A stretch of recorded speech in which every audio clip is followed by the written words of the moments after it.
Hi, I'm Ali Jackson-Jolley with Forbes. I'm here with Anders Rodenberg of Denominator, whose mission is to move the needle on DEI through data transparency. So, Anders, let's start. I would say, arguably, data transparency isn't the sexiest of topics for most people. And yet one thing that we're thinking about a lot is impact investing. Impact investing is purposeful investing in things that return benefits for social good while giving a financial return. And I think the latest stat I saw was that in 2022, more than $1 trillion with a T dollars were aimed towards impact investing. You were talking to me a bit about how data transparency is creating more access to impact investing for more of us beyond just the gigantic funds. Can you talk to me a little bit about that?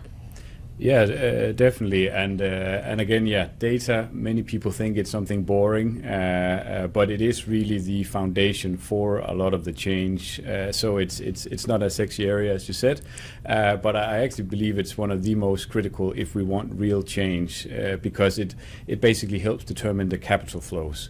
And let me give an example here. Around for 130 years or more, we're used to quantifiable, standardized data in financial information. We also have that in cyber risk, and again, these are risk areas where we then have different decisions based on it.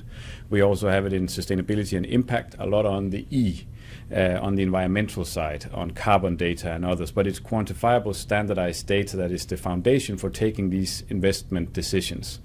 In diversity, equity, and inclusion, or DEI, that data has been missing up until around 3 years ago, where there was a lot of talk about DI, but there was really not the quantifiable standardized data, so it's a lot of perception data. How do people feel about it? Surveys, asking 500 CEOs, how do they think about DI? And this is really not what drives investor decisions, either on an institutional investor from the financial institutions, or even the retail investor that is going to choose a retirement fund. They need the quantifiable data. So that is why it actually is so crucial. In order to get change and get money flowing in certain directions, we need that quantifiable data. As boring as it could be, it's actually super interesting. Yeah, and you said something super interesting to me, and that was that in terms of impact investing, there's a lot of information. People often think about investing around weapons or tobacco or environmental, like deforestation, I think was the example you gave. But can you talk a bit about the limitations or the opportunity around race, ethnicity, gender-based impact investing? What does that look like, and what data points can we either find now or ask for so that there's more tools around this? Yeah, no, but because I think it's almost like a paradox when you think about how retirement funds or 401ks here in the US, if you sign up for that, today you get the options around, do you want your money to have exposure to tobacco or to weapon or to deforestation, or what type of credit or financial risk are you willing to take? Those are the options you get. And they're, of course, good options. It's not that they should be taken away, but it's interesting and almost like why didn't we start with ourselves? So if you are a black woman in the US, why can't you say, please do not put my retirement funds in companies that don't treat women or people of color well? So or black or Asian. Again, you can really go to that level and be specific about what you would like and what you wouldn't like your retirement funds to go to. So those type of products is really what we're getting at with this data. So is it, I think you answered that, but I'm going to ask you, I think maybe to answer it another way. Yeah.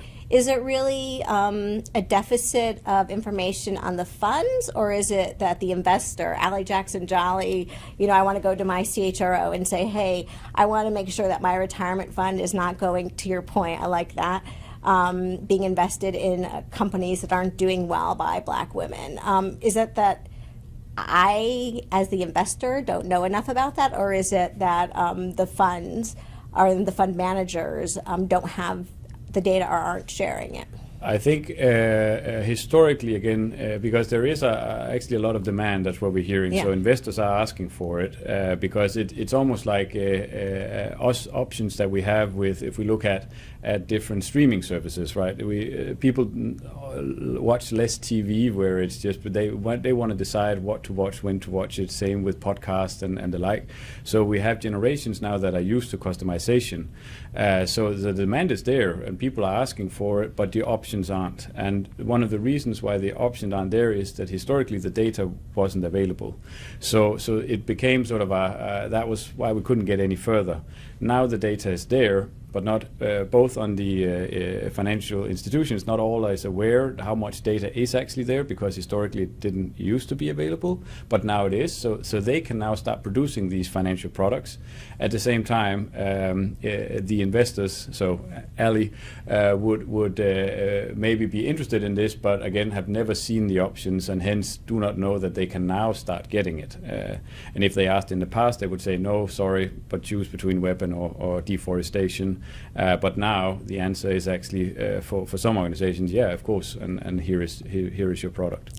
And then let me ask you this: what do those measurements look like? So, for example, how do you measure a company that's doing well by Black women or people of color? Like, what are, it feels like there's probably a lot that goes into it, and I'm curious if somebody asked you to measure that, if someone asked Denominator to measure that, what would you do? What would that look like? Yeah, and this is where we can measure many different aspects. There's both how people feel inside companies, and then there's a representation data, and also what is good and bad. That is where we don't have, like in financial risk, you have companies that go bankrupt. We know, okay, that wasn't good, and we can then see what led up to that. But again, for diversity, equity, inclusion, how do we measure good or bad? It's, again, at least from our take on it, it's not as much on what is, it's more how well calibrated are you as a company to your employees and to your customers that you serve. So if your entire customer, and this could differ, again, if your entire customer base is in one demographic, or if you're targeting towards women, you probably shouldn't be only men making decisions on what products you should be putting out to a women consumer base. So it's really how well calibrated are you to your employees and your customers. So if we take the US as an example, we have census data. So let's say that your market is the US, and that's also where you source your employees from.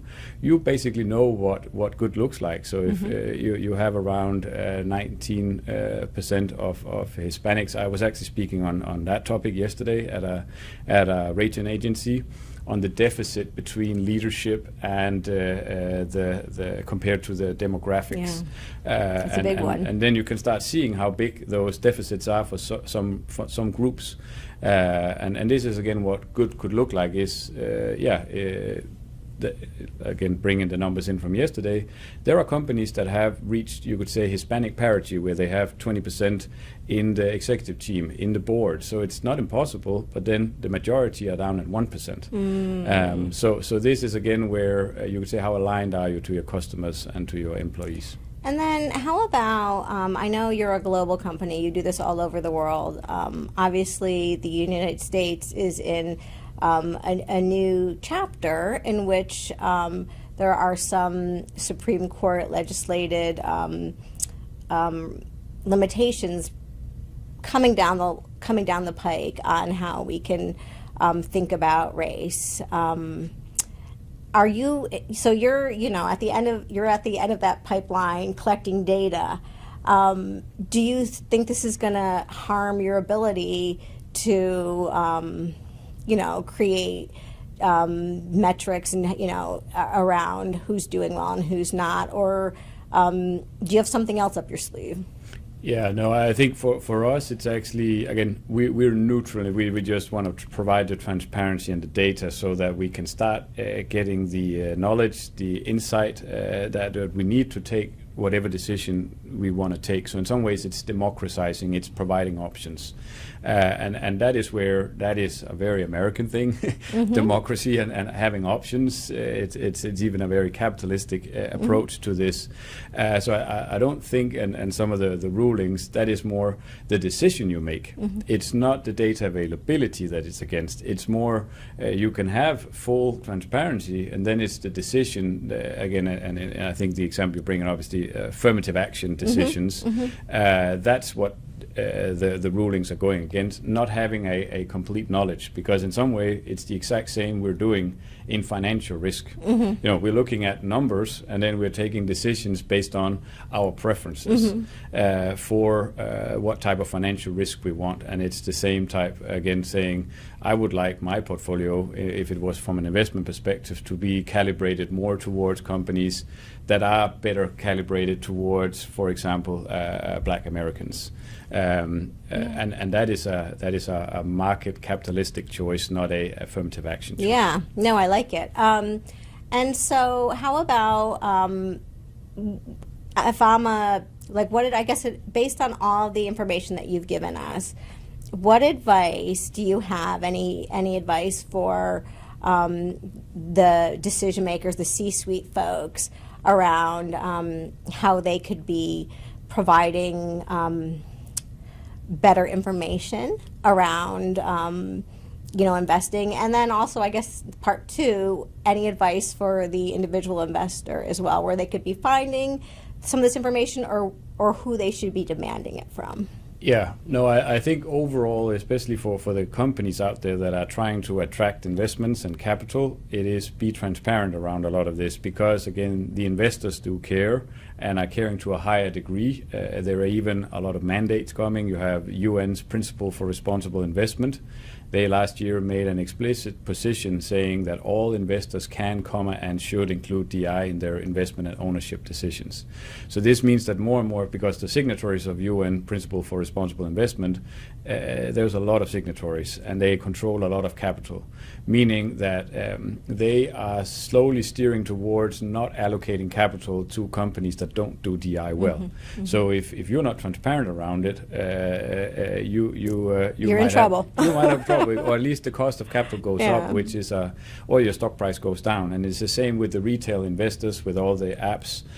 So it's become much easier for many to invest. When I was young, you had to save enough money to buy one stock, and some of these stocks would cost $5,000 for one. I never had that type of money to invest, and that is also what has excluded a lot of people from investing in the past. Now with technology, you have very different investor demographics coming into the retail market, meaning that more women are investing, more minorities in general are investing, and they come in with a different value set, and they actually change flows as well. So this is why you have to be transparent around this. Same with the young generations of people who are coming to the job market. If you want to attract the right talent, they will be going to websites and elsewhere to look at what are you saying about if I have a disability. Then it could be that I'm looking at what are they saying, what is their profile, what are they highlighting, and what are they not highlighting. Maternity leave is another one where some companies actually have great maternity leave, but they don't talk about it. But their competitor, if they talk about it, even if they have a lower maternity leave, they will get some of those great women that where that is an important factor for their choice of employment. So in some ways, it's like people are going to take decisions whether or not the companies like it. So you might as well just be more transparent around it. Yeah, and yes, I like it. Okay, well, we're out of time. Thank you so much for coming, and I think I'm sold. I think data is the way to go in terms of making these changes. So thanks so much. Hopefully we can do this again. Thank you very much.